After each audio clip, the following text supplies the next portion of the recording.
Ngayon, pakiakyat sa entablado ang ama ng nobya. Ihandog natin ang basbas para sa bagong kasal. Tay, huwag kang umakyat, tinatawag na ako ng MC.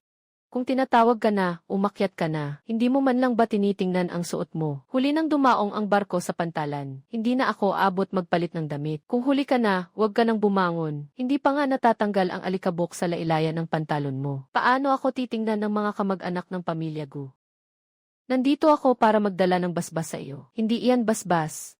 Dagdag pasakit lang sa akin. Tay, ikakasal ako ngayon. Pwede ba, bigyan mo naman ako ng konting dignidad? Su, bakit ganyan ang suot mo at dumating ka pa? Hindi ba sabi ko huwag mong agawin ang eksena? Kasal ng anak na babae. Ako na. Anong eksena ang aagawin? Hindi ka nga nang aagaw, pero sa pagtayo mo pa lang. Sino pa ang titingin sa bagong kasal? Ikaw na ang pagtinginan ng lahat. Huwag muna kayong umakyat sa entablado po. Ngayong araw, sa panig ng pamilya Gu, puro mga kilala at maimpluwensyang kamag-anak ang nakaupo dito. Kung aakyat kayo na ganyan ang suot, paano pa makakapasok si Wanwan sa pamilya namin? Nagpapakasal ang anak ko. Magsasalita lang ako ng kaunti. Paano naman maapektuhan ang pagpasok niya sa amin? Tio, huwag na ninyong pahirapan si Wanwan. Hindi na nga naging madali ang pagpapakasal niya sa akin. Huwag ninyong hayaang sa unang araw pa lang mahusgahan agad siya dahil lang sa pinanggalingan niyang pamilya. Tay, nakikiusap ako sa iyo. Huwag mo naman akong ipagsismisan agad pagkatapos kong ikasal. Parang pangtrabaho ang suot ng tatay ko. Kabayaran sa subsidy sa tagal ng serbisyo sa barko at pagreretiro ni Xuyuan Chuan. Pumasok na ang buong huling bayad sa biyahe. 768,000. Talaga bang ibibigay mo ngayon kay Wanwan? Kasal na siya. Hindi pwedeng dumating ang ama ng walang dala. Hindi siya naging malapit sa iyo nitong mga taon na ito. Kahit hindi kami close, anak ko pa rin siya. Itabi mo ang perang ito para sa kanya. Kung sakaling maapi siya balang araw, may matatakbuhan pa siya. Pakiakyat sa entablado ang ina ng nobya at ang amain niya. Ngayon, ako at ang nanay niya. Ipinagkakatiwala si Wanwan sa pamilya Gu. Medyo kampante na rin kami. Saan naman ako upo? Doon ka muna sa bandang gilid. Sa hulihang mesa, kaunti lang ang tao roon. Walang nakakakilala sa iyo. Ako ang tatay mo. Ganito ba ako kahiyang makita? Tay, huwag ka nang magulo, pwede ba? May tumayo na para sa akin sa entablado ngayon. Kung upo ka pa sa pangunahing mesa, tiyak na tatanungin ako ng mga tao sa pamilya Gu kung ano ang sasabihin ko. Sasabihin kong ang tunay kong ama ay bagong galing sa barko. Dumating nang hindi man lang nagpapalit ng damit. Doon na lang ako sa likod. At ito pang bag, huwag mo nang bitbitin palagi. Mukha kang naparito para maningil ng utang. Itong si Wanwan, mula pagkabata, matapang na talaga. Ngayong araw, papasok siya sa pamilya Gu. Bilang mga magulang, masaya rin kami para sa kanya. Si tunay na ama, sa likod umupo. Si amain, umakyat sa entablado. CJ, itabi muna natin ang perang ito. Tay, nandito kami para magtoast sa inyo. Kapag ininom mo iyan, maupo ka na rito. Huwag ka nang lumapit pa. Nagtoast ang anak ko sa mesa sa likuran. Itong baso ng alak na ito, tatandaan ko, Tay. Huwag kang maging mapanlait. Pinatira na kita rito at hindi iyon naging madali. Dumalo ako sa kasal mo. Kailangan mo pa ring tumango para payagan akong manatili. Tay, huwag mo nang gawing dahilan iyan. Marami ang tao ngayon. Talagang hindi ko kayang paulit-ulit na akuin ang gastos mo. Sobra nang napagod si Wanwan ngayon. Kayo na lang sana ang maawa sa kanya. Huwag mo na siyang pakiharapin pa sa mga kamag-anak ko mamaya. Ipaliwanag mo nga itong ginawa mo. Ang laman ng supot na ito ay, hindi ba mga boteng pinulot lang iyan? Huwag mo namang sabihin iyan. Mukhang nagmamadali silang dumating mula sa pantalan. Ayos na rin kung nakapasok na sa bulwagan. Talagang marunong umunawa si Wanwan. Sa ganitong sitwasyon, nakangiti pa rin siyang nag-aalok ng toast. Ilan ba rito ang nandito para uminom ng pangkasal na alak? O nandito ba kayo para inspeksyonin ang suot ko? Mga kamag-anak, huwag po kayong mag-isip ng sobra. Bihira ka lang makita sa kasal na ganoon ang ayos. Sira na ang damit na ito. Pero malinis at maayos, hindi tulad ng iba na hiram lang ang dating. Sue, natakot ka na sa buong buhay mo. Ngayon, gusto mo pa rin ang anak mo. Nakasama mong mapahiya. Kung maupo ako sa sulok, nakakasagabal pa rin ba ako sa paningin ninyo? Saan man ako umupo, nakakasakit ba iyon sa mata ninyo? Sa kasal ni Wanwan ngayon, pinapakita mo lang ang porma. Huwag mo siyang hilahin pabalik. Ako ang nagpalaki sa kanya. Ngayon, parang hinihila mo lang siya pabalik. Gusto mo talagang balikan pa rito ang lumang usapin. Hindi madali para sa kanya na makapasok sa pamilyang Gyu. Huwag mo siyang hilahin pababa. Mga kamag-anak, ang mga ulam sa lamisang ito, hindi mo karaniwang nakikita. Kung gusto mo, balutin mo at iwi. Huwag mo nang hayaang pagtawanan ka pa ng lahat. Nandito ako para uminom sa kasal ng anak ko, hindi para makikain. Kung itinuturing mo talaga si Wanwan na anak mo, huwag mong hayaang ituro siya ng iba na parang nang aapi sa pamilya ng asawa. Magsismis at manira. Madam, pakiusap po, palabasin muna ninyo si Emmy. So para makapagpahinga sandali, hindi para magtaboy ng mga tao. Huwag ninyong hayaang dito lang nakatingin ang lahat. Nandito ako sa kasal ng anak ko. Napahiya na tuloy ako. Tay, lumabas ka muna. Ngayon, hindi ko talaga pwedeng mawala ang taong ito. Su, dito po kayo. Huwag mong hawakan ang papa ko. Bakit ka pa nakikisali sa gulo? Hindi ikaw ang pinag-uusapan ngayon. Siyempre, wala kang pakialam kahit mapahiya ka. Nagsusuot ako ng uniforme para kumita, hindi para ikahiya ang iba. Si Papa, nagsusuot ng unipormeng marinero para buhayin ang pamilya. Hindi rin niya ikinahiya ang iba. Kasal ko ito. Hindi ito lugar para ikaw ang magsalita para sa kanya at maningil ng katarungan. Nagsusuot siya ng uniforme at hindi nakakahiya. Nagsusuot ako ng uniformeng marinero at hindi rin ako ikinakahiya ng iba. Noong nagpapatakbo ako ng barko at pinapaaral kita, hindi ako napahiya sa suot kong ito. Pero nang mag-asawa ka, parang suot kong ito na ang nakakahiyang tingnan. Tay, kailangan mo pa bang sabihin iyan sa harap ng napakaraming tao? Sasabi mo pa iyan, gusto ko rin sanang bigyan ka ng mukha. Pero kaya mo bang bigyan si Papa ng mukha? Su, ngayon ay araw ng kasal. Kung talagang iniisip mo si Wanwan, huwag mo siyang hayaang maipit sa gitna. Tito, umuwi na po kayo. Kung ipagpapatuloy pa natin ito, talagang mahirap na itong ayusin para kay Wanwan. Wanwan, gusto mo rin akong paalisin. Tay, pwede bang umuwi ka na muna? Huling tanong ko na sa iyo. Talaga bang gusto mo akong painumin itong basbas na alak sa kasal? O gusto mo lang na hindi ako makita ng iba? CJ, hindi ko naiinumin ang alak para sa kasal na ito. Mas mabuti pang umalis na ako. Kung magtatagal pa ako rito, hindi ko na alam kung ano pa ang gulo na mangyayari. Tito, huwag kang masyadong magsalita ng tapos. Kapag nawala si Wanwan sa tabi mo, sa edad mong iyan, ano pa bang kaya mong pagdaanan? Akala mo ba nabubuhay ako sa pag-asa sa anak ko? Hindi po iyon ang ibig kong sabihin. Kuya Chuan, sa Berth 8, may isang sealed shipment bukas ng umaga. 1.38 milyon na buhay na isda. Huling biyahe bago magsara ang ruta. Umatras ang lahat ng batang kapitan. Walang may lakas ng loob na tumanggap. Aling ruta? Sa labas ng Berth 8, harap ang hangin at alon. Si kliyente na mismo ang pumili. Sabi nila, kung hindi mo tatanggapin ang barkong ito, mas gugustuhin pa nilang huwag na lang magpadala. Kuya Chuan, bumalik ka talaga. Hindi ba tinanong mo ako kanina kung ano pa bang kaya kong gawin sa edad kong ito? Bukas ng umaga sa Berth 8, ipapakita ko sa iyo ng malinaw. Kuya Chuan, sa wakas dumating ka rin. 1.38 milyon na buhay na isda. Dapat nasa cold storage na bago mag-otso. Kapag na-late ng kahit sandali, may isang ikot na masisira. Sirang isang kahon, bayad na isang kahon. Ganyan si Kuya Chuan. Sa edad na ito, kaya pa rin niyang saluhin ang trabahong pangselyo. Ngayon, sistema na ang tinitingnan sa pantalan. Mas tama pa ba siya kaysa sa sistema? Ha ha ha!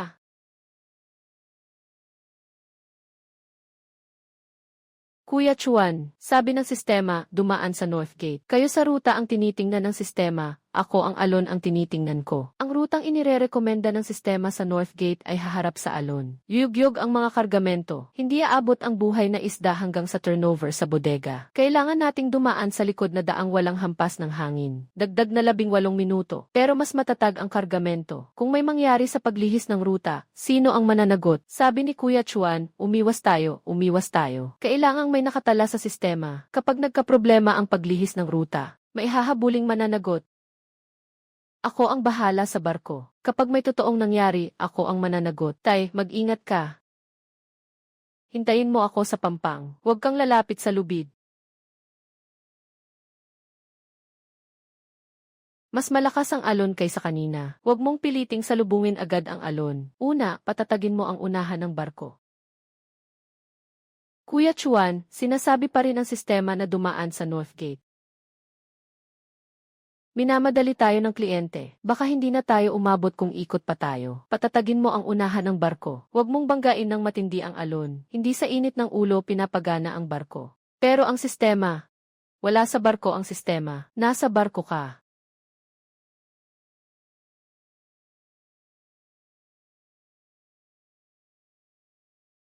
Ay, ayos, matatag na. Akala ninyong itong katawan ni Kuya Chuan. Maganda talaga tingnan ang uniforme ng veteranong tripulante. Sa paglalayag, wag lang tumitig sa screen. Sa screen, linya lang yan. Sa dagat, buhay ang nakataya.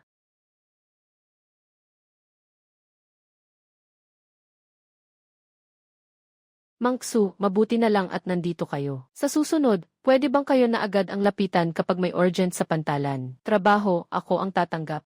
Sa singil, lilinawin ko, hindi pwedeng mawala ng saysay ang hirap ng mga kapatid ko sa alon. Kuya Chuan, mas apurado pa ang susunod na order. Ikaw mismo ang pinapapunta ng kabila para tingnan ang kargamento. Kanino ang kargamento? Cold chain transfer ng buhay na seafood. Medyo magulo ang papel. Natatakot ang kliyente na magkaroon ng aberya. Kapag magulo ang papel, madaling magulo ang kargamento. Tingnan natin.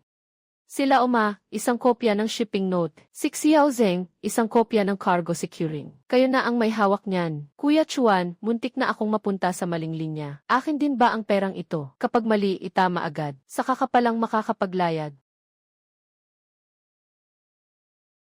Tay, kagabi, hindi ka man lang uminom ng celebratory wine. Hindi ako umabot sa tagay ng kasal. Basta makakain ka ng mainit na lugaw, ayos na rin. Kumain ka na, huwag kang malate sa trabaho. Ma, baka talagang hindi na ako kausapin ni Papa. Anak, walang tatay na nagtatanim ng sama ng loob sa sariling anak. Huwag ka munang yuyuko. Kailangang panindigan ang disiplina. Pero sa kasal kahapon, masyado ba akong naging matapang sa mga sinabi ko? Ginawa mo iyon para sa dangal ng pamilyang Gu. At para rin gumaan ang buhay mo sa hinaharap. Kung talagang mahal ka ng tatay mo, maiintindihan niya dapat. Ano na nangyari kay Achen? Nangungulit na naman ang mga cold chain client. Sabi nila, ang batch na ito ng high-end live seafood transfer. Hindi na pwedeng magkaproblema. Hindi ba laging may nakapirming proseso ang kumpanya? Mataas ang hinihingi ng kliyente ngayon. Siksik din ang schedule sa pantalan. Hindi ito kakayanin ng ordinaryong pag-aayos. Ano nang gagawin natin? Hindi ba kakapunta lang ng tatay mo sa Pier 8 para sa trabaho? Nakumpleto ba niya ang isang biyahe? Sa ngayon, hindi na muna kailangang lambingin ang tatay mo. Pero kailangan niyang pumunta sa handaan ng pagbisita pabalik. Sa inyo sa kumpanya, nitong huli, may problema sa bilis ng transfer. Ginoong Luo, nitong huli, siksik ang slot sa pantalan. Inaayos na namin. Ayos lang ang pag-aayos, pero ang high-end live seafood, hindi naghihintay. Kapag naalis sa tubig at naabot ng lamig ang transfer, kapag bumagal ang kahit anong bahagi, babagsak ang kondisyon. Opo. Naunawaan po namin, pero narinig ko kaninang umaga, may Mang Xu sa Pier 8. Napakaayos niyang pinatakbo ang isang trabahong delikado sa hangin. Mang Xu. Sa panahon ngayon, kaunti na lang ang marunong sa cold chain at sa barko. Yung Mang Xu sa Pier 8. Gusto ko siyang makilala. Ginoong Gu, kayo na gumagawa ng cold chain. Dapat kilala ninyo ang mga veteranong tao sa pantalan na ganyan, di ba? Bakit? Hindi ninyo kilala ang taong ito. Kilala namin. Siyempre, kilala namin. Tatay ito ni Wanwan. Ang biyanan ko po, tahimik lang talaga siya. Kaya pala, kaanak pala natin. Bakit ganon si Emily? Gu kanina, parang hindi kami magkakilala. Luo, alam mo rin naman na mababa lang ang profile ng mga tao sa pantalan. Ayaw nilang ikwento ang mga ganyang bagay. Mabuti lang. Sa susunod na batch ko, high-end na sariwang seafood. Kailangan dumaan sa cold chain mula sa pantalan. Marami ang mga proseso, kaya gusto kong pakiusapan si Sir Xu na tumulong sa pag-check. Doon lang ako mapapanatag. Walang problema, ako na ang bahala.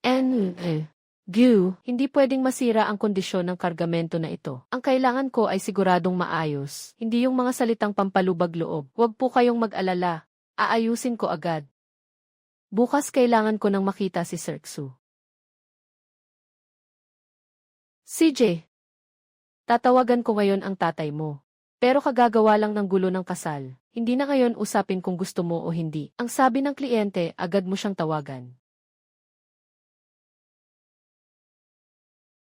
Tay, gusto kang makausap ng kliyente ni Ijayang. Sa kasal, inis na inis ako sa inyo. Ngayon, bigla kitang naalala. Mahalaga ang kliyente. Halika rito. Hindi ako pupunta sa kumpanya ni Gu. Talagang urgent. Sabihin mo sa kliyente na dalhin ang order at pumunta sa pantalan. Tay, ang basic lang ay ayos na. Masyadong mahal. Hindi na kailangan ng basic. Bawat isa, isang cellphone at isang laptop. Dapat top of the line lahat. Sir, hindi mura kapag pinagsama ang dalawang iyan. Pwede bang hulugan po? Para sa gamit ng anak sa kolehiyo. Ayokong hulugan. Kumpleto rin dapat ang case, bag ng laptop at mouse. Pagdating niya sa school, wag may kulang kahit isa. Tay, hinanap kita ng matagal. Ikaw pa ang bumibili rito para sa kanya. Magagamit niya sa kolehiyo. Ganon ka-urgent na ang kliyente sa kabila. Sinamahan mo pa siyang bumili ng cellphone at laptop. Mga gamit pang-aral ng bata ang binibili ko. Baka makasagabal sa mga paninda ng pamilya Gu. Nasaan ang tatay mo? Si Chairman Tang ay titingin na agad sa order. Tay, ang batch ni Chairman Tang na iyan, hindi pwedeng pumalya. Pwede bang silipin mo lang? Dalhin mo muna ng maayos ang mga gamit ni Xiao He at umuwi na. Hindi ko na pakikialaman ang reputasyon ng pamilya Gu. Pero hindi pwedeng may mangyari sa kargamento o sa mga tao. Pabayaan mong dalhin nila ang order at pumunta sa pantalan. Tay,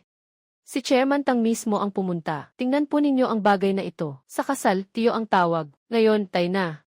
Ang bilis mo namang magsalita. Sir Xu, ang ganda ng takbo ng seal job kahapon. Ngayong araw, sa order na ito, isang salita mo lang ang paniniwalaan ko. Ang order. Sino ang gumawa ng sablay na ayos? Ganito lagi tumakbo ang kumpanya namin. Hindi pa nagkakaproblema. Swerte lang ninyo, hindi pa lumalamig ng husto ang truck. Nauna nang nailabas sa tubig ang kargamento. Hindi maayos ang pagkakasara ng bintana. Umalis ang driver para may inaasikaso. Ayusin mo ayon sa order na ito. Kalahati pa lang ng kargamento, sira na.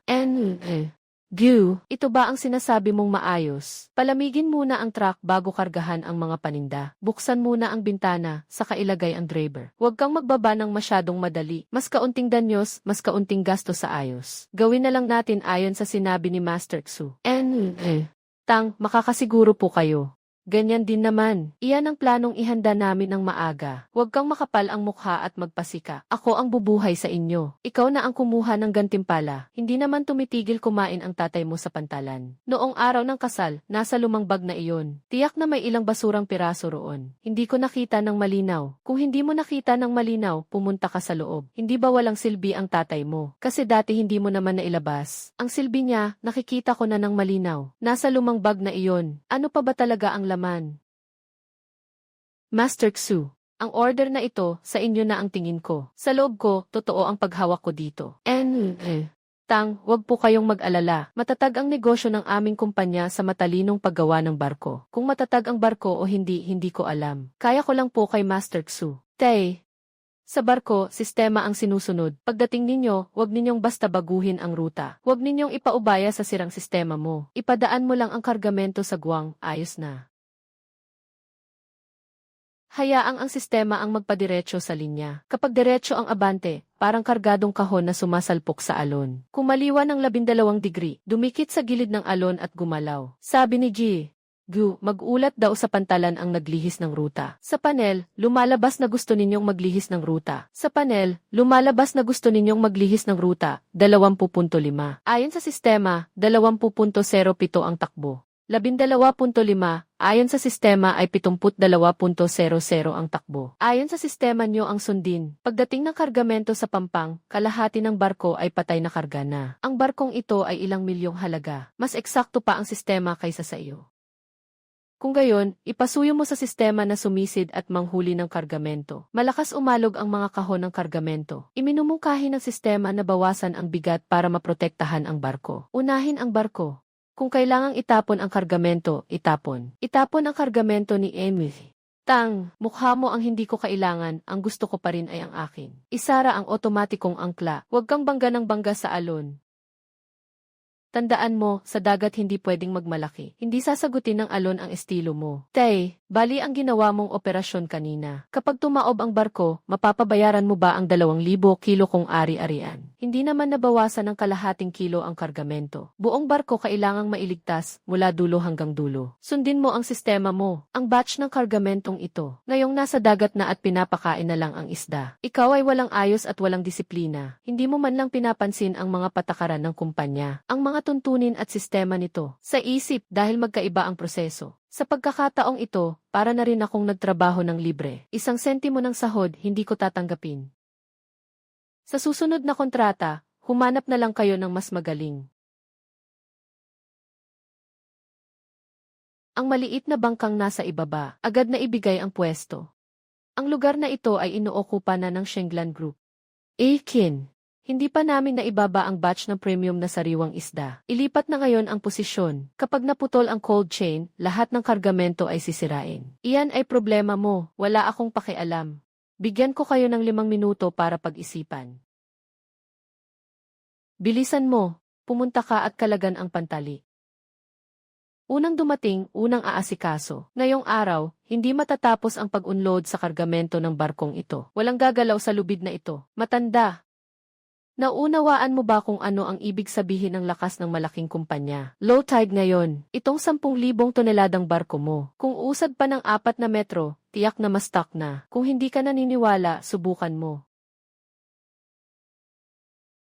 Ang tapang mo. Kita-kita na lang tayo. Itong matandang ito, pati ilalim ng tubig. Alam pati mga bahura ng malinaw. Yung ibinigay sa kanya ni Manager Tang ng palihim. Ang bonus na teknikal, talagang hindi maliit na halaga iyon. Ang upa sa cold storage at natitirang bayad sa truck. Sabay-sabay nang nanghihingi ng bayad sa pintuan. Hindi aabot ng ilang araw ang laman ng account. Naligtas ang kargamento ni Manager Tang. Siguradong nakakuha ang tatay mo ng maraming bonus sa teknikal. Dagdag pa ang pensyon niya sa pagreretiro. Hindi iyon maliit na halaga. Inay, noong araw ng kasal, gulo ng ganoon. Paano niya maibibigay ang pera sa pamilyang Gyu? Hindi sa pamilyang Gyu. Pwede niyang ibigay sa iyo na sarili niyang anak. Kapag nalampasan ng kumpanya ni Wanwan ang krisis na ito, ayos na. Kung papasok si tatay bilang kasosyo, hindi iyon utang. Pamilya lang tayong kumikita ng magkakasama. Pero ngayon, hindi man lang niya sinasagot ang tawag ko. Kung gayon, magdaos tayo ng balikbahay na salo-salo. Magpakumbaba ka muna. Imbitahan mo siya rito. Ang usapang pera, dahan-dahan na lang sa hapag. Yung binigay niya kay Hikinghe, ang bilis niyang bumili ng cellphone at computer. Bakit hindi niya ako matulungan kahit minsan? Sige, susubukan ko. Hello, may oras ka ba mamayang gabi? Nakareserba na ni Lola ang private room. Gusto niyang kumain tayo ng balikbahay na salo-salo. Itong kainan ba ay para kay tatay? O para sa pera sa bag? Tay, gusto ko lang kumain ng sama-sama ang pamilya. Ipadala mo sa akin ang address. Tingnan natin kung ano ba talaga ang gusto nitong kainan na ito. Nandito na ang mga biyenan. Maupo po kayo sa pangunahing pwesto. Wanwan, ipagtimpla mo ng tsaa ang tatay mo. Tay, noong araw ng kasal, ako ang nagkamali. Ang tasang tsaan na ito, iniaalay ko po sa inyo. Medyo mahal ang hapunan ngayon. Kung pamilya ang kumakain ng sama-sama, kahit medyo mahal, ayos lang. Noong araw ng kasal, hindi man lang ako pinaupo ng pamilya sa mesang ito. Huwag na nating banggitin ang nakaraan. Taos puso po namin kayong inimbita para kumain ngayon. Nasa pagkain ang sinseridad. O nasa bag ko.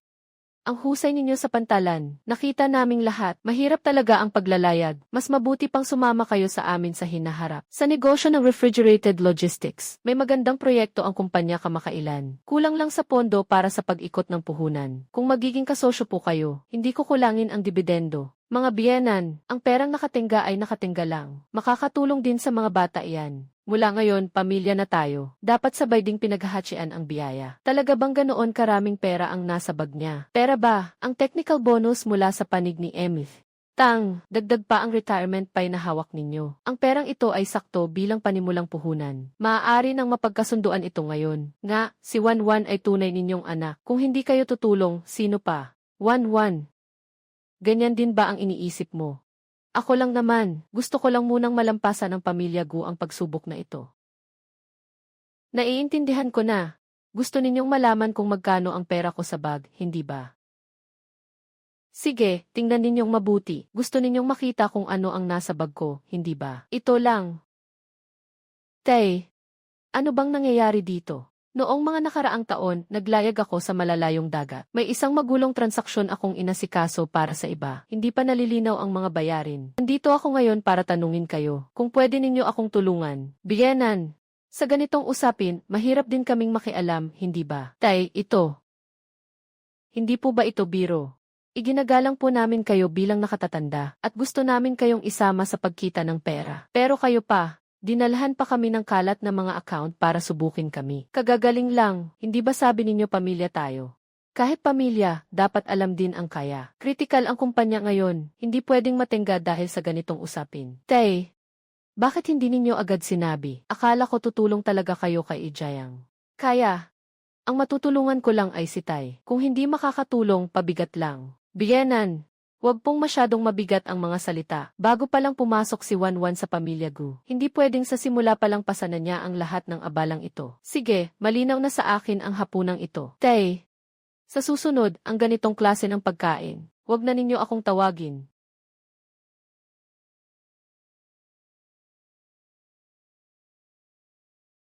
Tay, uminom kayo ng mainit. Punit na ang damit na ito. Bakit pa ito tatapalan? Pwede pa naman suotin. Ikaw na ang pumunta sa pantalan. Huwag mong hayaan na magasgas ang manggas sa kamay mo. Magagamit mo sa pagpasok ang mga ito. Hindi kailangang bilhin lahat. Sabi ng guro, pwede namang unti-unti. Gagamitin ko muna ang luma. Hindi ka naman papasok sa universidad para makontento lang. Te, hindi pwede. Kailangan mo pang mag-ipon para sa pagtanda mo. Kailangan mo pang maglayag. Ang mga usapin ni Tay, alam ko ang ginagawa ko. Maaari akong mag-part-time. Dahan-dahan kong bibilhin ang mga gamit sa pagguhit. Hindi mo kailangang habang nag-aaral ay sobrang magtipid para kay Tay. Bukas, pupunta tayo sa Xingang University. Mga digital screen, drawing board, pintura, at mga accessories. Bumili ka na ng lahat ng kailangan. Masyadong mahal. Kung mahal, mahal talaga. Hindi ako tatawad sa mga gamit mo sa pag-aaral. Tingnan natin bukas habang nadaan. Ang shared studio sa tabi ng paaralan. Umupa ng pwesto. Hindi kailangang malaki. Basta tahimik at makakapag-drawing ka ng maayos, sapat na. Tay, ang set na ito ay karaniwang gamit ng mga profesional sa art design. Digital screen, pressure-sensitive pen, color card, at painting materials, kompleto ang set. Mas mahal lang ito ng kaunti. Tingnan ko muna. Higit sa 60,000. Hiking! Nandito ka ba para tumingin ng painting materials? O nandito ka para tumingin ng pangarap? Hikinghe, kakapasok mo pa lang sa universidad. Hindi naman kailangan na ang pinakamahal agad ang piliin. Tay, ano ba ang sitwasyon ngayon? Wala ka bang kahit kaunting ideya sa puso mo? Hindi ko naman sinabing siguradong bibili ako. Siyempre, hindi ko naman kaya bilhin. Ang tatay mo kagabi may dala pang masamang utang para humingi sa amin ng pabor. Ngayon, lakas mo pang tumingin ng bagay na nagkakahalaga ng 60,000. Kayong mag-ama, isa nag-aastang may pera, isa namang nag-iisip pa. Ayong, wag mo namang gawing ganyan kapangit pakinggan. May nasabi ba akong mali? Kailangang tanggapin ng tao ang kapalaran. Kung wala kang ganoong kaya, wag mong galawin ang ganitong bagay. Ang set na ito ay reserba ko. Ihatid ang customer, iho. Mas mabuti na rin kaysa nakalatag lang at pinapanood ng tao. Sir, isa na lang ang natitira sa set na ito. Nakatiyak po ba kayo na gusto ninyong ipareserba? Para hindi sayangin ng ilan ang kalahating araw na pagtayo, nakakaantala sa inyo ng negosyo. Hiking! Huwag mo kaming sisihin kung diretsahan kaming magsalita. Ni hindi na nga kayang alagaan ng tatay mo ang sarili niya. Huwag mo na siyang hilahin pababa. Sino ang nagsabing hinihila ko siya pababa? Tay! Tay! Saktong-sakto ang dating. Tama lang, ang anak mo pala ay may gusto sa painting materials na 60,000. Yung tumpok ng mga utang na papel kagabi. Ngayong araw, sapat na ba para sa paunang bayad? Gusto ko ang set na ito. Tay, umuwi na tayo. Tinanong kita, gusto mo ba ito? Ibalot mo na. Kailangan din ni Uncle Xu na makita ang lugar. Ang card machine, hindi tumitingin sa mukha. Isara mo ang bibig mo.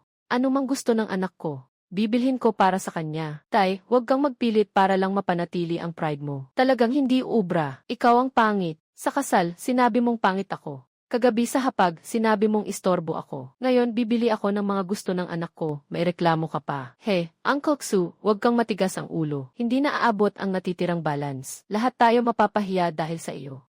Successful po ang bayad, sir. Narinig mo ba? Sapat ba ang balance o hindi? Hindi mo kailangang tumahol sa tabi namin. Noong isang araw, dinala mo yung mga utang na papel at basta mo kaming binaliwala. Totoo man o hindi ang mga utang na iyon, hindi na iyan problema mo. Noong tinalikuran ninyo kami at nagkunwaring hindi kami kilala, ano bang iniisip ninyo? Sinadya ninyo kaming subukan. Nagsusubok pa rin kayo. Alam mo dapat ang lugar mo sa puso mo. Sir, malapit sa eskwela ay may shared art room pa. 8 minuto lang mula sa universidad. Shared art room, may hiwalay na work area. May hiwalay na work area. Tay, hindi na talaga kailangan. Bumili na ako ng pen, hindi pwedeng wala akong lugar na pagguguhitan. Umupa ng work area ng 8 buwan. Gusto ang pinakamaliwanag na pwesto. E3, kakasampal lang sa mukha, nagpapaastang matigas ka pa rin. Hindi ka ba talaga natatakot na mabisto? Pretend man o hindi, wala ka nang pakialam dyan. Kung hindi hindi mo kaya, lumayas ka na. Naayos na po ni Ginoong Xu ang pwesto sa opisina. Task card ito. Dalhin mo at pag-aralan mong mabuti. Huwag mong sayangin ang oras mo sa ganitong tao. Tay, mag-aaral ako ng mabuti, Tay. Tay, paano naman ako? Noong nagpakasal ka, ano ba ako sa paningin mo? Kung walang susuporta kay Xiaohe, ako ang susuporta. Kung walang susuporta kay Xiaohe, ako ang susuporta. Hinahamak mo ako at ikinahihiya mo ako. Kung ganoon, wag na tayong magsama pa. Hindi lang iyan ang perang hawak niya. Naloko tayong lahat. Matalas ang mata ni Ginoong Xu. 6.2 milyon ang presyo ng barkong ito. Ang radar, cold storage, at mga kagamitang panglamig ay pawang di kalidad. Nakapagbigay na rin ng abiso ang panig ni Ginoong Luutang. Sabi ninyo gusto ninyong patakbuhin ang linya ng kooperasyon sa malalayong dagat. Suriin muna ang barko, tapos tingnan ang talaan ng cold storage. Usapin ang pera. Sundin ang paunang pondo para sa malalayong dagat na itinakda ni Ginoong Tang. Ang barkong ito, kukunin ng Shenglan Group. Ang deposito, bayaran na ngayon. Lagdaan na agad ang kontrata. Si Ginoong Xu ang unang dumating para tumingin. Kami na mga negosyante, kailangang pag-usapan ang una na una. Kahit first come, first served, depende pa rin kung sino. Kaya ba talaga nating maipasok ang bayad para sa barko? Ang pagbili ng malaking barko, Tay, hindi iyan parang pagbili lang ng ilang gamit sa pagguhit. Tay, may alam kayo sa paglalayad. Pero para talagang tumawid sa isang malayong ruta sa dagat, ang kargamento ng barko at pondong pang cold chain, hindi iyan puro salita lang. Sa sipag at galing ako kumikita, hindi sa puro kuda. Kaya bang umandar ang barko? Magkita tayo sa dagat. Walang problema ang inspeksyon ng barko. Ngayong araw, sundin na natin ang proseso at tapusin. Pwede nang ituloy ang proseso. Pero ang barkong nagkakahalaga ng 6.2 milyon, hindi pwedeng basta na lang mapagpasyahan. Ginoong Xu, ang pondo ni Ginoong Tang, sapat ba para sa inyo na maayos ito ngayong araw? Ito ang Tang Group, ang kontrata para sa voluntaryong kasunduan sa barkong pangmalalayong dagat. Buong bayad para sa barko. I swipe ang card. Ginoong Xu, buong bayad ito. Nasabi ko na. I swipe mo. 0 ang pumasok sa account. Ginoong Xu, sa inyo na ang Changfeng. Ngayon, malinaw na ang narinig ninyo. Hindi ito para magpasikat, kundi para bumili ng barko. Kuya Chuan, may sarili na tayong barko. May barko na tayo, hindi na natin kailangang laging tumingin sa mukha ng iba para kumita. Kuya Ma, itaas ang bandila, subukin ang angkla, subukin ang makina. Itaas ang bandila, subukin ang angkla, subukin ang makina. Itaas ang bandila, subukin ang angkla, subukin ang makina. Itaas ang bandila, subukin ang angkla, subukin ang makina. Handa nang pumalaot ang pakikipagtulungan ni Ginoong Tang. Ang barkong nagkakahalaga ng 6.2 milyon. Dapat sana ay sa pamilya Gu ang lahat ng mga ito.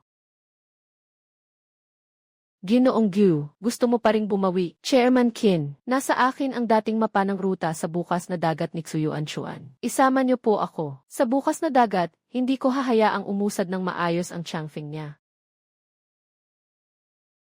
Kuya Chuan, sobrang sama ng galaw na ito ni Qin Yanting. Hinaharangan nila ang mga patakaran sa dagat. Sa pinakamababang bilis at magkatabi pa, hindi natin sila masosorpasan. Pagdating natin sa fishing zone, sila na ang nakakuha ng lahat ng magagandang pwesto. Xuyuan Chuan, sa dagat, ang mga patakaran ay idinidikta ng kapital. Legal na naglalayag ang 6 kong barko. Magpakabait ka na lang, at sumunod ka sa likod ko para singhutin ang usok ng makina. Ang flotilang binuo gamit ang pera. Hindi kayo karapat dapat maghari sa dagat na ito.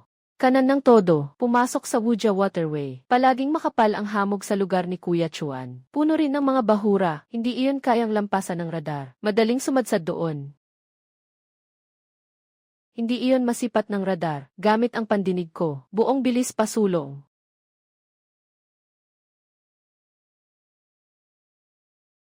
Kaliwa ng 10, ituwid, kanan ng todo.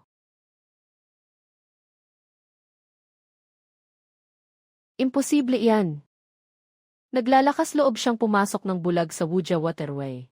Xuyuan Chuan, humarurot na ang barko ng Shenglan Group. Nagpapalabas sila ng sonar na panghuli ng isda na mataas ang dalas. Natakot ang mga kawan ng isda at tumakbo sa bukas na dagat. Xuyuan Chuan, ang kagamitang binili ko ng ilang milyon. Ngayon, gagawin ko na lang na parang malaking megaphone. Legal na pagmamasid at pagsisiyasat. Tingnan ko nga kung ano ang mahuli mo ngayon. Patay ang makina, buhay ang isda. Nakikipaglaro ka sa akin sa pagtaboy ng isda. Kuya Chuan, nagkawatak-watak na naman ang mga isda. Magpalit na tayo agad ng fishing fishing zone, hindi na kailangan. Kapag nataranta ang malaking yellow croaker, hindi ito tatakbong diretsyo. Kusang sumusunod ang mga iyan sa paghalo ng malamig at mainit na agos, at lulubog sa tagpuan ng mga agos para magtago. Lauma, hilahin ang bottom troll papuntang timog silangan, sa lalim na 110 metro. Sa Vermocline, ibuka ang lambat at hintayin sila. Chairman Qin, salamat sa pagtulong mong habulin ang mga isda para sa akin. Nakatipid kami ng malaki sa langis. Kapitan Xu, ang ganda ng biyahe na ito. Ito ang unang beses kong makakita ng ganito, kabuo na ligaw na malaking yellow croaker. Ngayon ko lang sila nakita. Salamat sa tiwala, Boss Tang. Swerte nating hindi natin kayo binigo. Ipapadala ko agad sa accounting ang natitirang bayad. Sa susunod na order ng kargamentong pangmalayuan, kayo pa rin ang kukunin ko. Chairman Qin, nailipat ko na ang cold storage at 3 refrigerated truck. Pati ang mga kontrata sa warehouse ng kumpanya ay naisang lako na. Kakapruba lang ng bangko sa pondo. Ginoong Gu, sinasara nito pati ang lahat ng daan para umatras. Wala na akong atrasan. 6 Yuan ngayon ay inaakyat ang mga kliyente ng pamilya Gu. Kung hindi pa ako kikilos, wala nang pwesto ang pamilya Gu. Pero, fishing zone siyam sa bukas na dagat, hindi pwedeng pasukin ng kahit sino lang na gusto. Pumasok ako, dala ang pera, at dala rin ang dating mga tala ng ruta ni Xuyuan Chuan. Isama niyo po ako. Isama niyo po ako. Tutulungan ko kayong harangan siya ng husto. Kung gusto mong gumawa ng pakana laban sa akin, pwede. Pero sa akin, walang usapang magkakapatid kung salita lang. Ang may bisa lang ay ang nakasulat sa papel. Kapag nanalo ang proyekto, makakaahon ka. Kapag natalo ang proyekto, ang itinaya mo, kailangang sundin ang napagkasunduan sa paghawak niyan. Basta makuha lang natin si Xuyuan Chuan. Inaamin ko. Malapit nang pumasok sa malamig na agos ang fishing zone siyam, patimog ang lipat ng mga kawan ng isda. Tuloy pa rin ba ang bidding natin? Tuloy. Si Kinyanting at Guchen nakaabang din sa bahaging ito. Sila ang bahala sa gusto nila, tayo ang magbilang ng sarili nating usapan. Ipaalam sa side ni Old Tang. Normal silang papasok doon bukas. Kapag umabot sa target ang presyo, itigil agad. Uncle Xu, lakas ng loob mong agawin pa ang zone siyam. Mukhang ang panimulang kapital na bigay sa inyo ni Chairman Tang ay talagang nagpalakas ng loob ninyo. Pumunta ako para magbid, hindi para mang-agaw. Ang galing pakinggan. Kapag oras na talagang itaas ang bid card, walang magbibigay daan sa inyo. Mang Xu, bukas sa publiko ang bidding ngayon. Ang pinakamataas ang alok ang makakakuha. Ang kumpleto ang papeles ang mauuna. Basta malinaw ang mga tuntunin, ayos na. Chairman Qin, huwag kayong mag-alala. Kunin natin ang bahaging ito ng pangingisdaan. Kuya Chuan, mukha silang dumating para agawin ito ng sapilitan. Kung sino ang gustong kumuha, siya ang magtaas ng presyo. Pasok kayo. Tingnan natin kung paano sila magbid. 4 na taong karapatan sa pangingisda sa Zone Siyam sa bukas na dagat. Panimulang alok 36 milyon. Simulan ang bidding, 42 milyon, 48 milyon. 54 milyon. Kumilos na siya. Sundin ang mga patakaran, huwag ninyong hayaan na makuha niya agad. 60 milyon, 66 milyon. 72 milyon. Sumusunod pa ba si Kuya Chuan? Kaunti na lang ang panimulang kapital na bigay ni President Luo. 78 milyon ang hangganan natin. 78 milyon. 208. 84 milyon. Kuya Chuan, nasa hangganan na tayo, huwag nang habulin. Kailangan nating makuha ang bahaging ito ng pangingisdaan. Itodo pa natin. 76 milyon, 76 milyon, isang beses, 76 milyon, 2 beses, 76 milyon, 3 beses. Binabati ko ang Shenglan Group. Uncle Xu, mukhang hindi na sa inyo ang Zone Siyam ngayon. Ang lampas 78 milyon ay hindi na negosyo. Puro piko na lang iyon. Nasa chart ang kalagayan ng dagat kasi hindi kayo naniniwala. Lahat, ibaba ang lambat. Ngayong araw, ipapakita natin sa kanila. Sino talaga ang may-ari ng Zone Siyam? Bakit wala pa ring galaw ang mga isda? Chairman Qin, napakaluwag ng radar. Walang malalaking kawan ng isda. Imposibleng magpatuloy pang magsuri ng mas malalim. Biglang bumaba ang temperatura ng tubig sa kailaliman. Maagang lumipat patimog ang mga kawan ng isda. Linawin mo. Wala nang isda dito ngayon. Ang patuloy na paghila ng lambat ay makakasira lang sa kagamitan. Chairman Qin. Hindi nakasulat iyan sa mga bid na dokumento. Mga nakaraang huli lang ang nakasulat sa mga dokumento. Hindi garantisado ang lagay ng dagat ngayon. Kami mismo ang nagkamali sa paghatol. Kasunduan sa panganib ng kolateral para sa deposito. Lahat isinugal na. Ikaw mismo ang pumirma sa kasunduan, din. Gu, huwag kang matakot ngayon. Na-trigger ang make-up clause sa proyekto ng fishing zone no. Siyam ni MEV. Gu, kung hindi mabuo ang kakulangan sa deposito sa loob ng 5 araw. Abiso sa pag-aalis ng mga kolateral na ari-arian. Aksyon ang Shenglan Group ayon sa kasunduan. Aksyon ang Shenglan Group ayon sa kasunduan. Humihiling na ipatupad ang pag-aalis ng mga kolateral na ari-arian. Kasama rin ang bahay na ito. Kasama sa listahan ng kolateral ang villa, cold storage, shares, at 3 refrigerated truck. Lahat ay nasa listahan ng kolateral. Nasa mga papeles ang perma ni Amy. Gu, may pahayag din ng asawa na alam niya ito. Pamilya Gu. Sinangla mo pati ang bahay namin. Kung hindi natin isasangla, ano ang ipantatayo nating muli? Hindi mo nga ako tinanong. May silbi ba kung tanungin kita? Pinili ng Ginoong Luo ang tatay mo. Pero ni isang salita, hindi ka man lang makapagsalita para sa kanya. Iyon ang doubt ko, ngayon sa pamilyang ito. Ano pa ang malinaw na maihihiwalay, iyo at akin? Aalis ka, asawa mo ako. Hindi ako ang unang tinatapon mo kapag may problema. Ang pinakamalaki mong silbi ay ang pagkakaroon ng amang Siksuyuan-chuan. Sayang, pati ang maliit na silbing iyan, wala ka rin. Pumirma na. Paano aayusin ang bahay? Paano isasangla ang kotse? May proseso pa sa likod niyan. Huwag mo na akong hilahin pababa. Tay, ako ang nagkamali. Emma. Suwan, pumasok na sa proseso ng pagsasara at pag-aalis ang ari-arian. Pakidala na lang ang mga personal mong gamit. Hintayin mo na lang ang susunod na abiso. Makakapasok pa ba ako para kumuha ng gamit? 022013, mga pang-araw-araw na gamit lang ang pwedeng kunin. Mga pang-araw-araw na gamit lang ang pwedeng kunin. 022033. 022033. Ang ibang gamit ay pansamantalang selyado.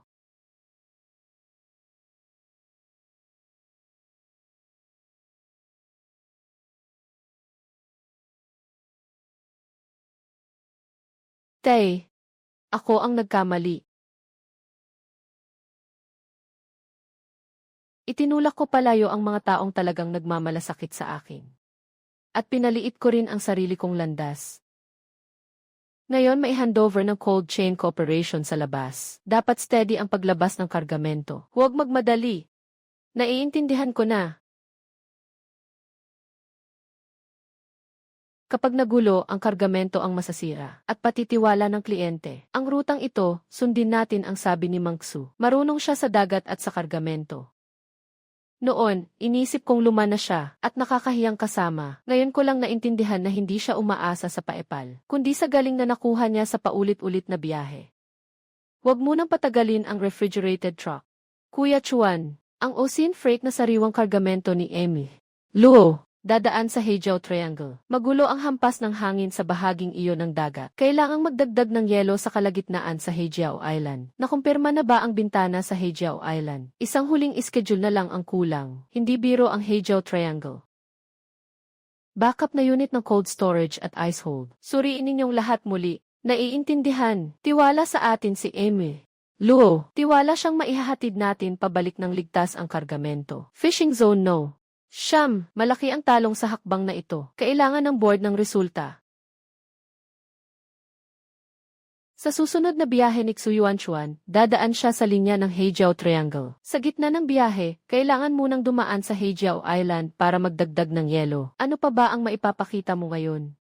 Dagdagan ang supply slot. Noong araw na iyon sa Hejiao Island, limitado ang supply ng yelo. Basta pumirma ka ng maaga sa eksklusibong kasunduan sa supply ng yelo. Hindi siya makakapasok. Bilhin ang slot ayon sa kontrata. Huwag mabangga ang barko niya, at huwag makabangga ang mga tao niya. Pero hindi pwedeng matagalan ang sariwang kargamento. Tiyak na sisisihin siya ni Manager Luo. Huli na para baguhin ang oras ng ruta. Delikado ang pilit na paghatid ng kargamento. Ano ang gusto mo? Bigyan mo ako ng bayad sa pag-aareglo. Hintayin mong magkaaberya ang biyahe na ito. Tutulungan kitang makuha ang ruta ni General Luo.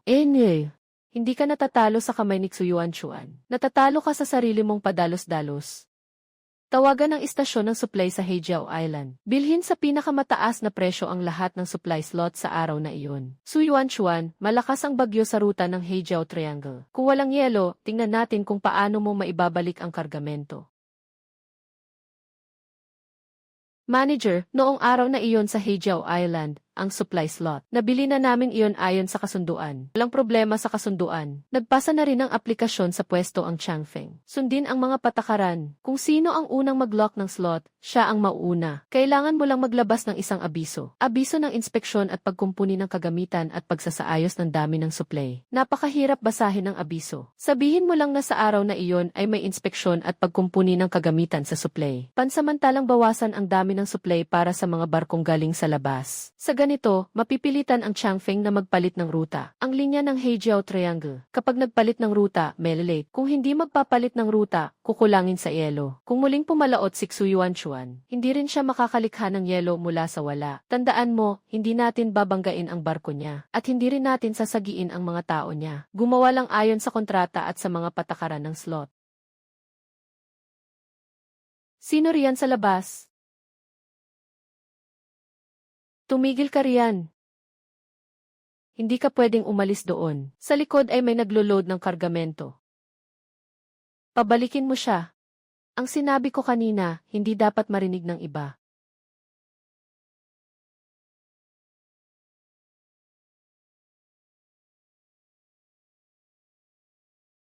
Sandali, anong grupo galing ang taong nasa labas kanina? Mukhang pansamantalang unloading team. Tawagin mo siya para makumpirma ang pagkakakilanlan niya. Hindi pwedeng basta ikalat ang laman ng schedule.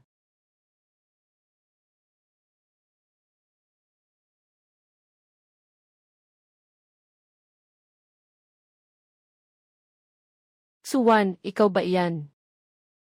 Burahin mo na ang recording ngayon. Pwede kong ipagkunwaring hindi kita nakita. Hinaharang mo ang supply ng tatay ko. At ang kargamento rin ni General Lu. Huwag mong kalimutan. Wala ka ng kahit ano ngayon. Ako rin, wala na. Doon ko lang nalaman, hindi na pwedeng magkamali ulit.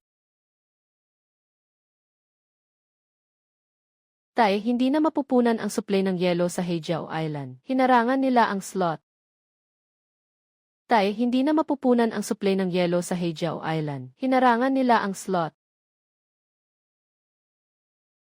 Tay, hindi na mapupunan ang supply ng yelo sa Hejiao Island. Binabarahan nila ang slot. Kuya Chuan, parang may sumisigaw sa pampang. Huwag muna kayong umalis sa pwesto. Ibalik mo ang hagdan. Tay, huwag muna kayong umalis. 1-1, Shenglan Group. Nauna nang pumirma ng eksklusibong kasunduan sa supply sa kanila. Nagpa-issue pa ng abiso ng inspeksyon at pagkumpuni ang panig ng pantalan. Hindi kayo makakakuha ng yelo doon. Nasa loob ang recording. Naipadala ko na ang isang kopya kay Hikinghe. Noong araw na iyon sa Hejiao Island, limitado ang supply ng yelo. Basta maaga nating mapirmahan ang eksklusibong kasunduan sa supply ng yelo. Hindi na siya makakasingit. Noon, inaasar ko lang na nakakahiya ka. Sa pagkakataong ito, ayokong panoorin ka pang mapahamak. Hindi ito maliit na bagay. Paano mo nakuha ito? Narinig ko sa bodega sa Hejiao Island. Tay, hindi ako nandito para humingi ng tawad. Nandito lang ako para ihatid ang mensahe. Ipaalam sa barko. Ipagpaliban ang pag-alis sa daungan. Ilabas ang backup supply line. Paano ang kargamento ni General Manager Lu? Dapat mailigtas ang kargamento at ang mga tao. Na-block ang ruta. Magpalit ng rutang madadaanan. Hindi pwedeng dumaan ang linya papuntang Hejiao Island ngayong gabi. Noon, lagi kitang kinahihiyang tingnan. Sa pagkakataong ito, ayokong maging pabigat mo. Magpainit muna kayo. Ang lumang usapan, saka na. Tama ang ginawa mo ngayon. Hindi ako nandito para humingi ng kapatawaran. Alam ko, ipasynchronize ni Hikinghe kay General Manager Lu at sa pantalan. Ayusin ang lahat ng materyales para sa standby. Sundin natin ang proseso. Kung gayon, ano ang gagawin sa kargamentong ito? Na-block ang ruta. Magpalit ng rutang madadaanan. Hindi pwedeng magulo ang kargamento. Hindi rin pwedeng magulo ang tao. Magpahinga ka muna. Ako na ang bahala sa susunod na takbo ng biyahe. Kuya Chuan, sa Hejiao Island, hindi tayo makakapuno ng yelo. Itutuloy pa ba natin ang takbong ito papuntang Hejiao Triangle? Tatakbo, pero hindi sa rutang pinabara nila tayo dadaan. Pero paano kung tumaas ang temperatura ng sariwang kargamento? Noong huli, pinaalalahanan na tayo ni General Manager Luo. Ang shore supply ay hindi pwedeng maging tanging fallback. Ang tatlong mabilis na freezer sa ilalim na kargahan ng barko ay magagamit ngayong gabi. May backup equipment tayo. Maliit lang ang kapasidad, kaya bawasan ang refill at mag-quick freeze. Huwag maghangad ng sobra, ang kalidad ang pinakaimportante. Suriin ang ilalim na kargahan. Kapag malamig ang ice hold ng blast freezer, maghanda tayong ayusin ang ruta ng paglalayag. Lumabas sa daungan sa ligtas na bilis. Sa biyahe papuntang Hejiao Triangle na ito, dahan-dahan pero siguradong takbo tayo. Kuya Chuan, stable na ang blast freezer. Bawasan ang refill at mag-quick freeze. Kaya nitong mapanatiling mababa ang temperatura ng kargamento. Huwag magpadala sa dami. Ang gusto ni General Manager Luo ay dekalidad na produkto. Hindi isang batch ng halo-halong kalat. Nasa malapit na rin ang Shenglan. Palipat-lipat lang sila sa likod. Hayaan mo silang gumawa ng kanila. Tayo, gawin natin ang trabaho natin. Ang sorting team, sumunod sa pamantayan. Huwag putulin ang kuryente sa blast freezer. Ngayong biyahe, ang una ay ang pagiging stable. Hindi sila pumunta sa Hejiao Island para mag-supply ng yelo. Sa lohika, ang batch na ito, hindi tatagal ng matagal. Kung maghihintay pa at wala ring shore supply. Sa tagal, maililitaw din siyang problema. Hindi tama. Bakit wala silang nakapatong na kargamento sa deck? Ang onboard blast freezer. May sarili silang backup equipment sila, hindi lang dahil walang silbi ang bintana. Si Xuyuan Chuan ang nag-iwan ng backhand. Nagbago ang ihip ng hangin. Parating na ang matinding hangin sa isang bahagi. Kuya Chuan, hindi pa tapos ang pag-ahon ng lambat. Huwag munang ay akyat ang lambat. Itulak ang nakapirming kargamento sa timog silangang malalim na kanlungan laban sa hangin. Pansin, buong tripulante. Itigil ang gawain sa kargamento. Humanda sa pagliko papunta sa kanlungan laban sa hangin. Chairman Qin, lumalakas ang hangin at alon. Ang Changfeng ay nakaliko na sa lugar na kanlungan laban sa hangin. Dapat umatras na rin tayo. Sundan pa natin sandali. Gusto kong malaman kung saang ruta talaga siya dadaan. Chairman Qin, mas mabuting umiwas muna tayo sa bagyo. Kung ihahatak pa sa kanang mababaw na bahagi, masasara ang daan natin pabalik. Umatras. Sumasayad na tayo sa gilid ng mababaw na bahagi. Naipit ng putik at mga kalat ang propeller. Bumagsak ang puwersa ng makina. Ano ngayon? Una, magtapo ng angkla para mapatatag ang barko. Magpadala ng signal ng saklolo. Hintayin ang tugboat. Ipaalam sa port dispatch. Xuyuan Chuan. Matagal na niyang nakita na hindi pwedeng pilitin sa bahaging ito ng dagat. Kuya Chuan, sumadsad na ang Shenglan sa gilid ng mababaw na bahagi. Nagpadala na ng signal ng saklolo. Unahin ang pagsagip sa mga tao. Isantabi muna ang usapin sa kargamento.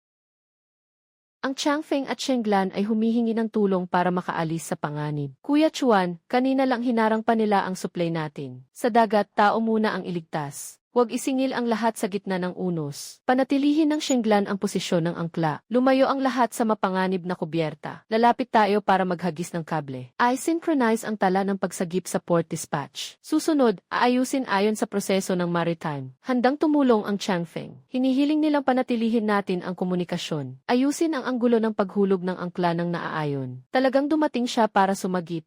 Kung patatagalin pa, mas magiging problema ang pinsala sa ilalim ng barko. Kailangan nating makipagtulungan.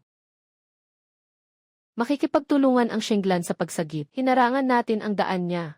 Sa huli, siya pa rin ang aasahan nating maghatak sa atin. I-secure ang tow line.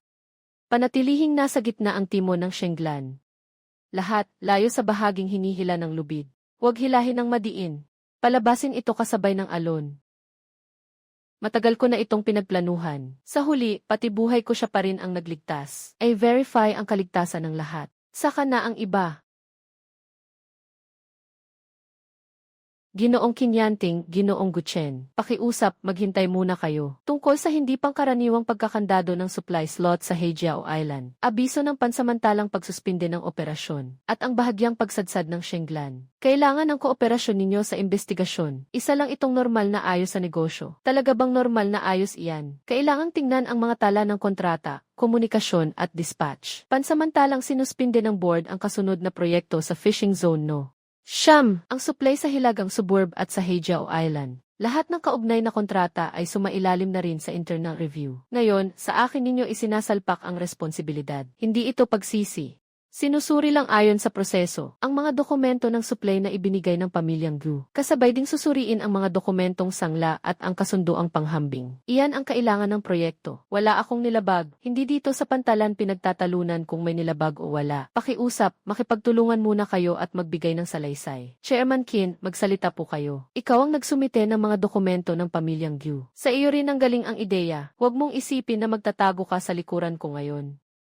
Wan, magsalita ka naman para sa akin. Mag-asawa rin naman tayo noon. Hindi mo pwedeng panoorin lang akong mapahamak. Basta pumayag kang tulungan ako. Ibabalik ko sa inyo ang lahat ng kaya kong ibalik. Magsimula tayong muli.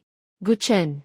Dati, naniwala ako sa magsimula tayong muli mo. Kaya napasok ako sa masikip na daan. Tungkol sa bahay, tungkol sa pagsasangla, paano aayusin ang dot ko.